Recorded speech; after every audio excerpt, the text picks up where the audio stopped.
Hi, Dr. Girls Organic Chemistry class. My name is Tony, and I'm going to give you some study advice on how to see in organic chemistry. So when I was taking this course, I was a student that attended regular lectures. I wrote notes down, understood everything in class, and I would look over some homework problems and do little tests.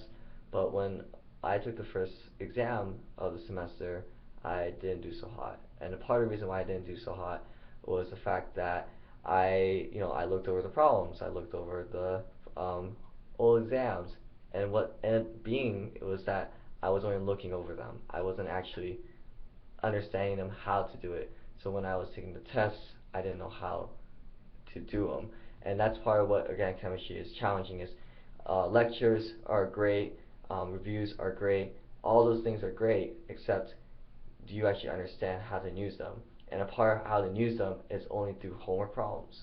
And that's why the only way to really learn organic chemistry, article emphasizes so much, is the fact that it's true. The only way to do organic chemistry is actually doing it. You can understand all the lectures, you can understand all the concepts, but if you don't convince yourself that you can do them, you're not going to be able to do it. So what I encourage you is, it's challenging when you're doing a homework problem. You look at it and you feel stuck.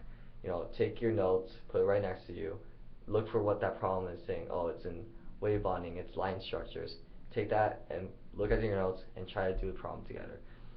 One of the best thing to do is, my advice is, try those problems, attempt them.